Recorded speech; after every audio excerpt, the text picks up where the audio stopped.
Bonjour, c'est Joël Bernard de moncoachdegolf.com. Alors aujourd'hui, un petit format de vidéo différent de d'habitude.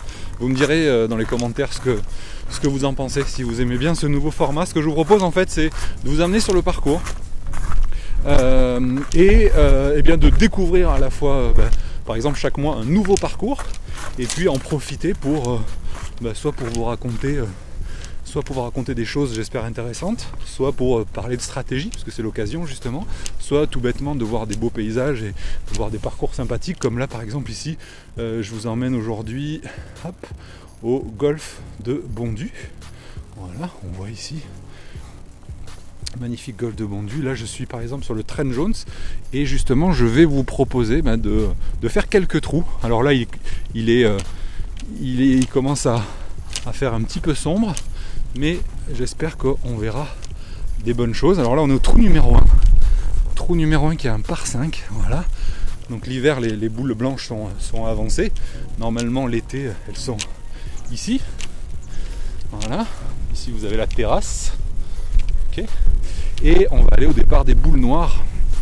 Comme ça. Voilà, qui est tout à fait au fond. Alors là il est un petit peu fermé, mais vu que je tape un drive sur tee, ça va pas l'abîmer. Voilà. Donc voilà ce que je vous propose de faire. Et bien c'est parti pour ce trou numéro 1.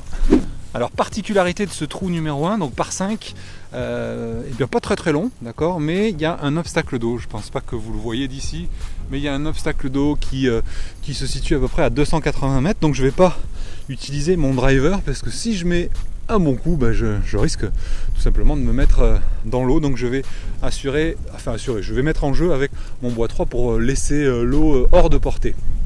Ok, même si là en hiver normalement ça roule pas énormément, on va pas prendre le risque. De toute façon je vais pas l'attaquer en deux, puisque vous verrez tout à l'heure il y a un bel obstacle d'eau devant.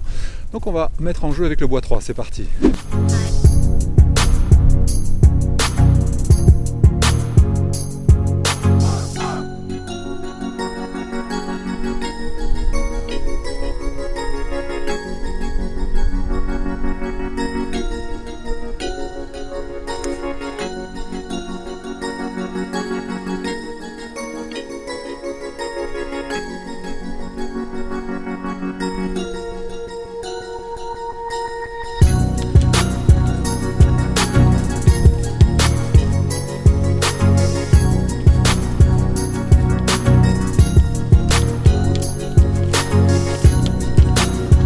Alors là on arrive sur le fairway, donc trou numéro 1 comme je vous dis, c'est un par 5. Alors la particularité de ce parcours, le parcours Trent Jones sur lequel je me trouve, c'est que c'est, je pense ne pas dire de bêtises, le seul ou l'un des seuls à avoir été dessiné par à la fois le père et le fils Trent Jones, Robert, et je sais plus comment l'autre s'appelle, son fils, je me rappelle plus. Bref, l'idée, si vous voulez, c'est que c'est un parcours, pour ceux qui connaissent l'architecture Trent Jones, qui est relativement large dans l'ensemble, mais qui comporte beaucoup de bunkers. Vous savez, un peu à l'américaine. Et je crois qu'il y a plus d'une centaine de bunkers sur le parcours, avec une particularité, ce sont des grands bunkers.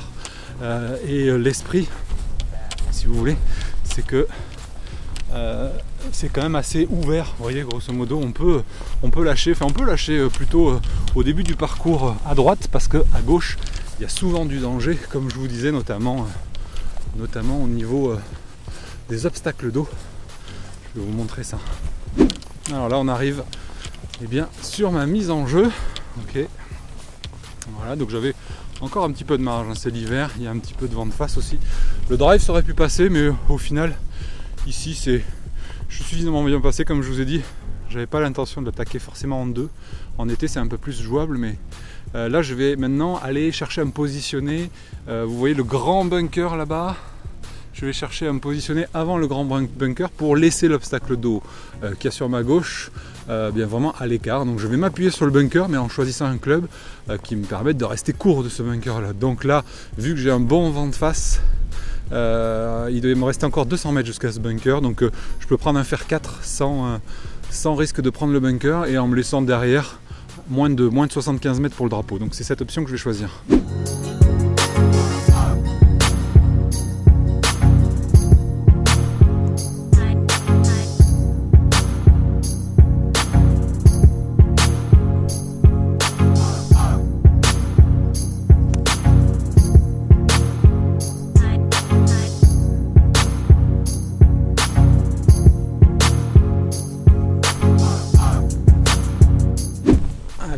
parti. On va se diriger au 3e coup. Donc parcours sympathique, hein. Franchement, si vous avez l'occasion de passer sur l'île, ce que je vous recommande, c'est plutôt de le jouer plutôt en mai-juin et on va dire fin août jusqu'à mi-octobre. C'est vraiment les meilleures périodes pour pouvoir jouer le parcours et du Trent Jones et du Haut-Tri d'ailleurs, hein. Si jamais vous aimez ce nouveau format de vidéo justement, eh bien vous me le direz justement en bas, en dessous dans les commentaires. Mais je serai amené bien à recommencer. C'est un concept que j'ai repéré chez un joueur anglais, en fait un coach anglais qui s'appelle Mark Crossfield, peut-être que vous connaissez. Il a beaucoup de followers en anglais, comment ça s'appelle, il est anglais quoi. Donc au niveau anglophone, il y a beaucoup plus de monde forcément, mais l'esprit, si vous voulez, c'est que il va sur différents parcours comme ça à travers le monde. Alors moi je commence par celui que je connais le mieux, c'est-à-dire celui de Bondu, pour que justement vous me disiez si ce genre de vidéo, en tout cas de thème de vidéo, vous plaît dans l'esprit. Ça serait justement de vous faire découvrir peut-être des parcours que vous n'avez pas l'occasion de jouer, ou peut-être que vous aviez l'intention de jouer et ça vous permettra comme ça de les voir. Et puis le deuxième intérêt, c'est que ça sera l'occasion un petit peu de vous parler de stratégie, de voir comment je joue sur le parcours, comment je choisis les clubs. Comme par exemple là, on a vu bois 3 au départ, faire 4 au 2e coup. J'ai pas forcément essayé de faire le plus long coup au 1er coup, j'ai pas forcément cherché non plus à faire le plus long coup au 2e. C'est plus de la construction, arriver à jouer des zones où la largeur de réception est la plus grande, surtout dans vos débuts de partie, surtout si vous n'avez pas confiance, surtout si vous n'êtes pas trop dans la balle. C'est le genre de comportement que je vous recommande de faire. Ça sera aussi l'occasion de voir des coups un peu spéciaux, hein, dans les bunkers, comment jouer certaines approches, etc. Donc voilà, on va aller à mon 3e coup maintenant. Alors on est arrivé à mon 3e coup, donc vous voyez je me suis arrêté avant le bunker, là je me suis laissé une petite marge de 15-20 mètres, c'est parfait, comme ça vous voyez l'obstacle d'eau est bien loin, j'avais donc 50 mètres pour rater à gauche si besoin, et puis il y a le drapeau qui est juste là-bas, je viens de mesurer, il a 74 mètres, donc vous voyez c'est pas un coup trop compliqué, danger plutôt derrière puisqu'il y a un bunker, donc je vais, en plus le green est en montée, donc je vais plutôt jouer un petit peu court du drapeau pour me laisser un putt en montée, un premier putt, pas trop compliqué à doser sur ce premier trou. Donc je vais sélectionner pour moi un 54 degrés, il y a un petit vent de face, donc ça devrait faire un 3/4 de 54 degrés avec le vent de face, ça devrait le faire, on va voir.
Alors, mon coup de wedge est pas terrible, un petit peu long, un petit peu à gauche, donc c'est pas un grand coup de wedge, mais bon, c'est pas grave, on va faire un premier putt dans la zone de sécurité et du coup faire un premier par si tout se passe bien.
Voilà ce par 3, trou numéro 2.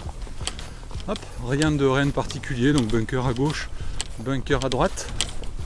Hop, green relativement grand, donc une zone de réception sympathique. C'est un bon premier par 3, hein. 170 mètres, c'est un bon premier par 3 sur ce parcours du Trent Jones. Alors le parcours Trent Jones, sa particularité, comme je l'ai dit, c'est beaucoup d'obstacles, beaucoup de bunkers, beaucoup d'obstacles d'eau et des greens plutôt assez grands dans l'ensemble et assez pentus, d'accord. Alors que vous verrez, si vous aimez ce style de vidéo, je vous ferai le Haut-Tri la prochaine fois. Le parcours du Haut-Tri, lui, est beaucoup plus étroit, c'est-à-dire c'est au milieu de la forêt. Et les greens, par contre, eux, sont moins difficiles, ils sont tous surélevés. Donc souvent, on a une approche levée à faire. Mais dans la grande majorité des cas, les greens sont plutôt surélevés. Ici, pas tout le temps, mais c'est souvent plutôt, on va dire, ondulé. Ce qui fait que quand ils mettent les greens assez rapides, on va dire 3,40, 3,50, 3,60, ça devient assez compliqué de rentrer les putts. Mais c'est un régal de putter sur ces greens. Voilà, on arrive hop, sur le green. Là, comme je vous disais, vous voyez, particularité, alors celui-là il est sympa, green d'hiver sur une butte. Voilà, mais il y a toujours des greens d'hiver avant le green. Alors si vous êtes dans le sud, c'est quelque chose que vous ne connaissez pas, ou si vous êtes au chaud, hein. Je pense à beaucoup de membres qui sont à l'étranger, en Floride, à Dubaï, en Thaïlande, certains comme Bertrand à Dakar ou autres. Vous, le green d'hiver, certainement que vous ne connaissez pas. Alors là, j'ai pris quand même un petit peu... La balle a quand même bien volé. Il n'est pas si froid que ça, donc je suis un petit peu long. Ça me laisse un peu de temps de descente. C'est pas une occasion de birdie franche. On va pas trop prendre de risques, on va pas être gourmand. Et l'esprit, dans ce cas-là, quand vous commencez à être au-delà de 5-6 mètres, 5-6 mètres du drapeau, ce que je vous recommande, c'est plutôt de réussir, enfin même quand vous êtes plus près, mais c'est de bien vous concentrer sur la vitesse de façon à ce que vous mettiez votre premier putt dans la zone de sécurité tranquillement, donné, pas vous mettre à 2 mètres 50, 3 mètres. Donc là il faut se focaliser essentiellement sur le dosage, et il faut aussi penser à venir jeter un œil sur le côté. Je vois trop peu de gens le faire, et vous venez en marchant vers votre balle, vous venez sur le côté et vous regardez, en fait, vous observez. Alors je pense pas que ça se verra à l'image, hein, mais on voit la descente. Du coup on sait que moi je vais jouer un petit peu plus court que la normale. Alors je prends aussi en considération que c'est l'hiver, que voilà, les greens ne sont pas aussi rapides que l'été, ça c'est sûr. Voilà, hop. On va réparer le pitch et c'est parti.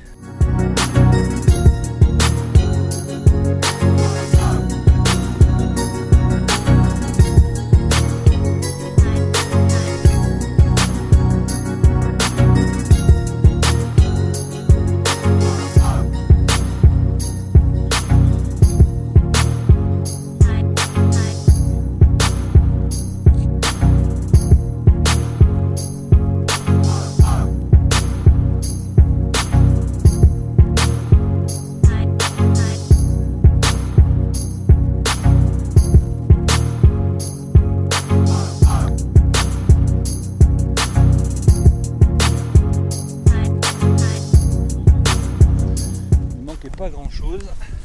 Alors on dit never up, never in. Là je suis resté un petit peu court, mais c'est pareil. Quand vous commencez à être à des distances à plus de 5-6 mètres, si vous vous mettez dans votre zone de sécurité donnée, c'est quand même beaucoup plus simple.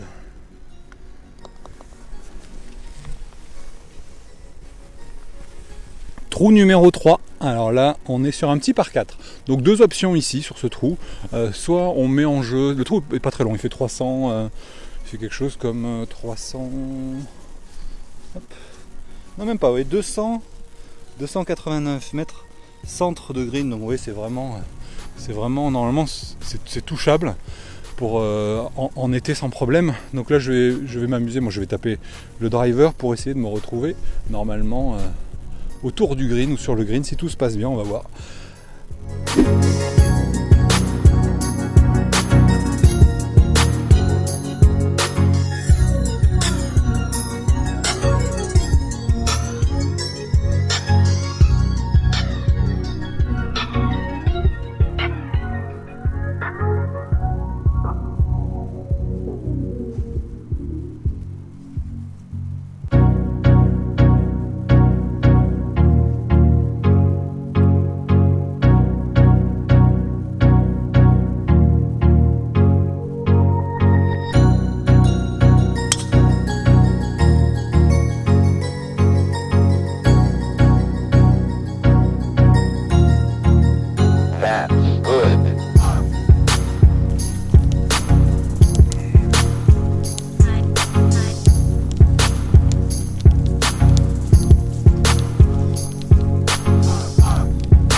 vrai, au moment où je tourne cette vidéo, on est mi-novembre, hein, donc vous voyez d'ailleurs il fait assez sombre. C'est pas forcément le moment où le parcours est le plus beau, mais n'empêche que ça reste un de mes parcours préférés de toute la région Nord-Pas-de-Calais. Avec le train jaune, ce sont vraiment... Il y a un parcours que je vous ferai découvrir, alors peut-être certains qui me suivent me connaissent déjà, c'est le parcours de Belle Dune, Fort Mahon, qui est vraiment remarquable. Il y a aussi le parcours de la mer au Touquet qui est sympa. Bref, donc dites-moi, vous me direz d'ailleurs hein, si ce genre de... comment on appelle ça, si ce genre de vidéo vous plaît. Hop, ça change un petit peu du format habituel dans lequel je vous donne un peu plus d'astuces et de techniques. C'est aussi sympa, je pense, d'aller sur le parcours. Je sais pas si je suis arrivé au green. J'ai mis, vous l'avez vu, hein, j'ai mis un petit peu la sauce. D'ailleurs, j'ai perdu un peu l'équilibre à la fin tellement j'y suis allé gaiement. Souvent, quand on perd l'équilibre, d'ailleurs, c'est que le corps est un petit peu en retard par rapport au bras. C'est souvent ce qui se passe quand on veut un peu allumer. Et du coup, le corps subit un petit peu la vitesse des bras. C'est ce qui s'est passé sur ce swing-là. J'ai pas eu de conséquences, on va dire, malencontreuses, ce qui peut arriver. Mais quand vous sentez que vous perdez beaucoup l'équilibre, faites attention de bien essayer de garder un moteur bien par le corps. Et ça va venir du tempo. Là, mon tempo, il était un petit peu rapide. On va voir où elle est, parce qu'elle doit pas être loin du green, mais pour l'instant, je la vois pas, c'est un peu l'hiver là. Hop, super clubhouse du golf de Bondu. Là-bas, c'est le green du 18 qui est un super par 5 aussi, super beau par 5. Au milieu des arbres, en dogleg droite. Hop, voilà, comme je vous disais, pas mal d'obstacles, de bunkers. Hop, on va voir où se trouve ma balle. Non, je le vois toujours pas. Ah si, ça y est, là je vois un petit bout. Ah d'accord, elle est dans son pitch. Elle est enfoncée, voilà, comme je vous disais, on est mi-novembre. Hein. Ici, le parcours est assez argileux, quoique il y a eu beaucoup de sable qui a été rajouté. D'ailleurs, il y a beaucoup moins de boue qu'avant, donc gros travail au niveau du drainage du terrain. Voilà, donc je me retrouve, vous voyez, devant le green, avec une approche quand même, et je vous recommande, vous voyez, de faire ce que je suis en train de faire là, c'est-à-dire de venir voir votre approche un petit peu sur le côté, pour voir à peu près la proportion.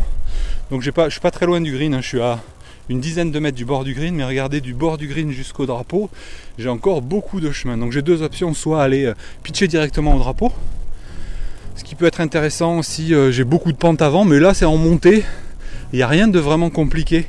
Donc je vais plutôt prendre l'option, vous voyez, de tomber plutôt au début du green et de faire rouler ma balle. Donc pour ça, il faut que j'aille me placer comme ça au début du green et observer un petit peu comme si j'allais faire un long putt pour voir un petit peu la pente. Et là il y a un léger droite-gauche, c'est en montée, ça a l'air un peu humide, donc je vais attaquer. Je vais donc choisir à partir de là plutôt un coup roulé. Je vais prendre je dirais un 9 normalement. Donc vu que on est en hiver, que c'est assez humide, je vais prendre un fer 8 et la faire tomber au début du green et on va voir ce qui se passe.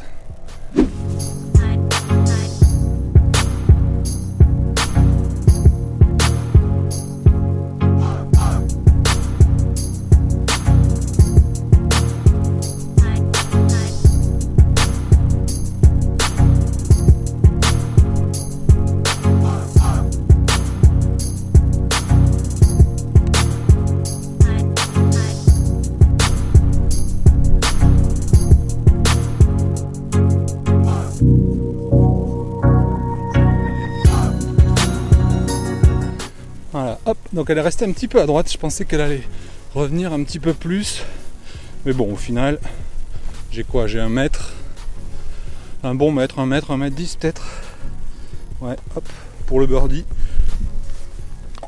Il reste un peu de travail, mais c'est plutôt sympathique. Tiens, je vais vous poser la caméra ici. C'est parti.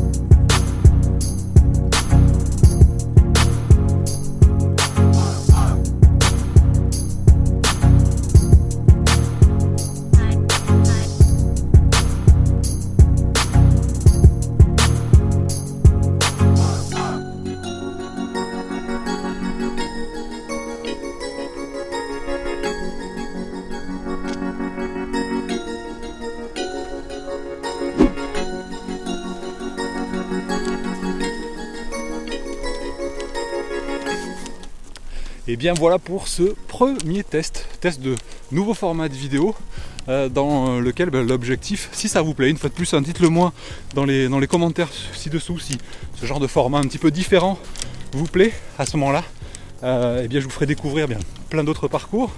On parlera évidemment de stratégie, je vous montrerai comment un petit peu ce qu'il y a dans ma tête au moment où je joue sur le parcours. Et également ça sera l'occasion eh bien, de voir des coups un peu spéciaux, de voir des parcours différents. Voilà, donc dites-moi juste en dessous si ça vous plaît. Et au passage, je vous rappelle que vous avez jusqu'à ce soir, 22h il me semble, pour la super promo sur la formation Puissance Express. Donc si vous avez besoin un petit peu de quelques mètres supplémentaires, surtout quand on arrive en hiver comme ça, eh bien allez-y, vous pouvez voir dans la vidéo suivante, eh bien je vous présente la formation Puissance Express. Je vous dis à très bientôt. Et comme je vous ai dit, laissez-moi un petit commentaire. Ah oui, autre chose que j'ai oublié de vous dire, je pense que si vous aimez ce format-là, je vais les mettre plutôt sur YouTube et plutôt sur la chaîne YouTube et sur la chaîne aussi, sur la page Facebook. Donc si vous voulez avoir accès et être prévenu lorsque je fais des nouvelles vidéos sur le thème du parcours, eh bien inscrivez-vous, c'est gratuit à la fois sur la chaîne YouTube et sur la page Facebook. Comme ça, je poste souvent plein de choses. Comme ça vous serez au courant, qui sont pas forcément, même qui sont pas sur le blog. Donc inscrivez-vous, on vous met aussi, je vais demander à Pierre qu'il vous mette des liens pour pouvoir vous inscrire facilement et rapidement et bien sur la chaîne YouTube et la chaîne Facebook, enfin la page Facebook pardon. Je vous dis à très bientôt, bye bye.